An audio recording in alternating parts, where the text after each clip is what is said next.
this week's riddle is: a woman shoots her husband, then holds him underwater for 5 minutes.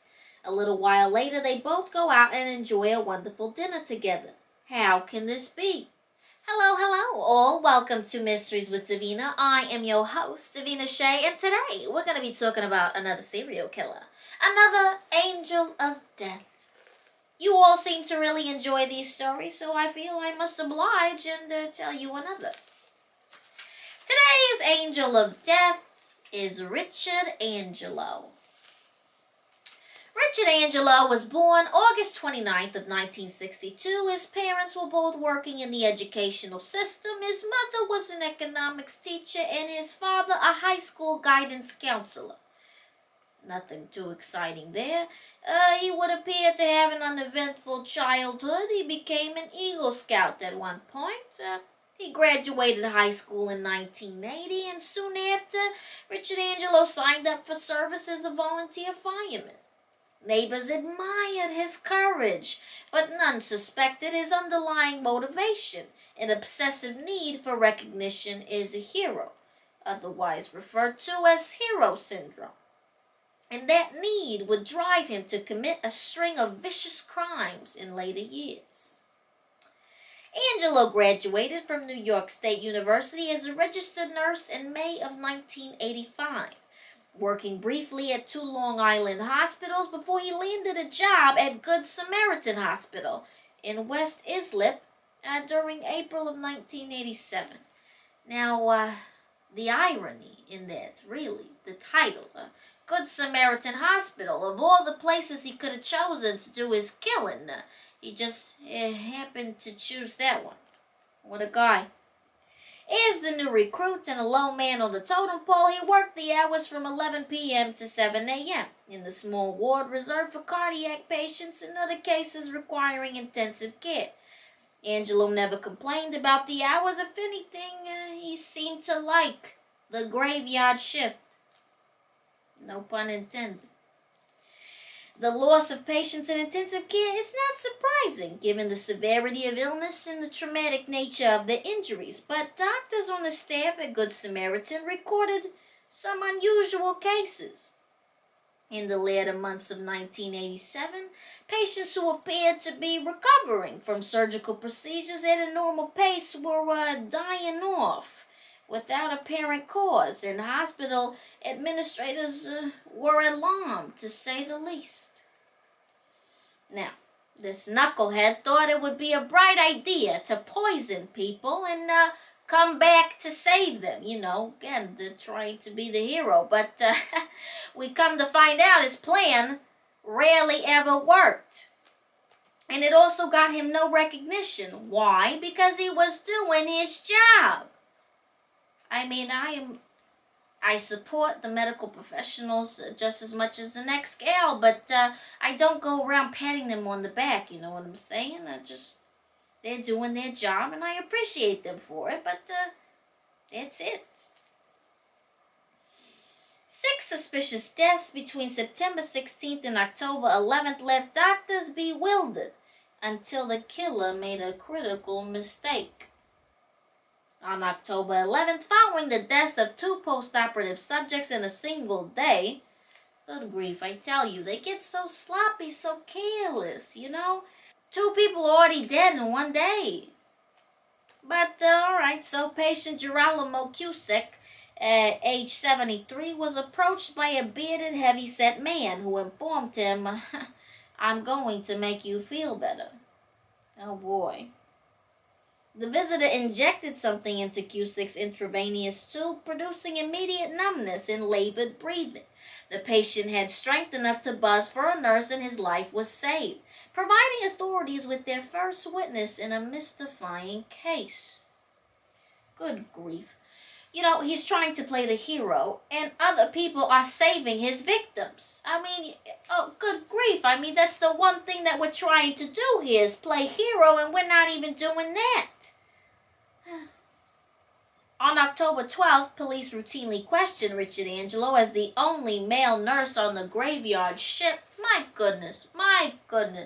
This is what I mean when I say they get careless. He's the only male nurse working the graveyard shift.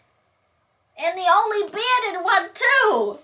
I mean, if a crucial mistake is made, such as the one that he has made, he would be very easily identifiable. My goodness. So, of course, he was a natural suspect in the Cusick attack. By November 3rd, laboratory test results confirmed that Cusick had received a shot of pavulin, inducing muscular paralysis that could have led to death by suffocation.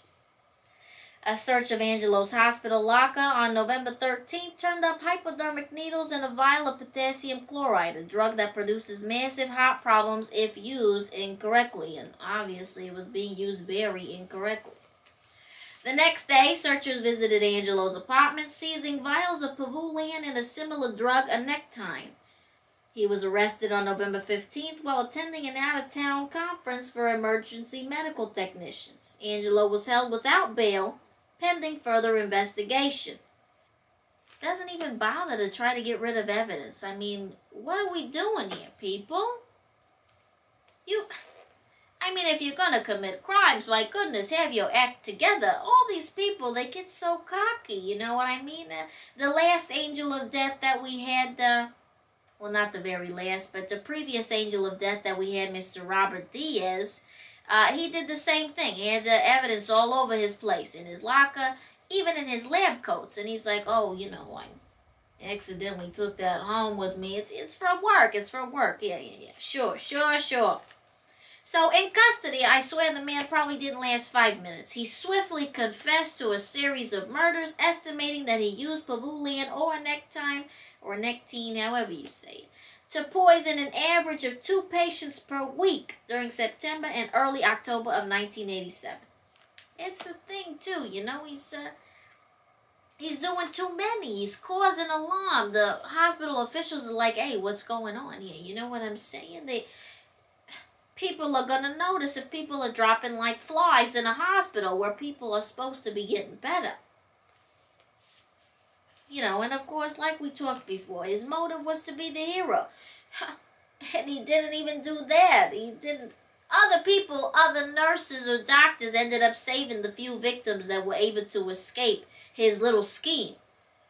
In Angelo's last 6 weeks on the job, his ward had experienced 37 code blue emergencies with a loss of 25 patients. Prosecutors were more than conservative in their estimate. They numbered Angelo's victims at least 10, maybe in excess of 10. While other published reports placed the body count as high as 38. A legal technicality, though, barred Angelo's confession from the courtroom, and the only charge immediately filed was the one of first-degree assault involving Mr. Girolamo Cusick. Angelo was granted bail but chose to stay in custody, citing various threats against his life. Of course. What did he expect? People to applaud him? By mid-December, laboratory tests were underway on 19 corpses, and the end results brought further charges. On January 4th, it was announced that victims Milton Polnay and Frederick Legoyce had been injected with pavulin prior to death. Now, there is a speculated maybe at least 25 victims that this man offed. But there's only 5 known for sure victims that were cited and that he was charged for. And they are as follows. In April, we got a John Stanley Fisher, 75, was suffering from a stroke. We got a couple in September. September 16th, Milton Poolney, 74, had gallbladder surgery. September 21st, John Francis O'Neill, 79, suffered from gastrointestinal problems. We got a couple in October. October 9th, Frederick Legoyce, 60, had prostate surgery. And October 16th, we got Anthony Green, 57, suffered from chronic obstructive pulmonary disease. That was his youngest victim as well. 57, man, that's young. That's really young. And, you go into the hospital to get better, not to die. I mean, there's a chance, but you don't expect a nurse to take you out. That's all I'm saying. During the trial, 2 psychologists testified that he had dissociative identity disorder, a type of mental disorder in which a person displays multiple personalities, all distinct. The disorder left him unaware of what he was doing since he had been in a different personality when he poisoned his victims. However, 2 mental health experts countered that while Angelo did suffer from a personality disorder, it was not dissociative identity disorder, and therefore he knew what he was doing during the murders. In the end, Angelo was convicted of 2 counts of second-degree murder, 1 count of second-degree manslaughter, 1 count of criminally negligent homicide, and 6 counts of assault, sentencing him to 61 years to life in prison. He is still incarcerated for his crimes, and by golly, good riddance. He can stay there until he dies. And that, my friends, is the end of today's story. I really hope you enjoyed it, but before you go, the answer to this week's riddle. She shot her husband with a camera and then developed the photo.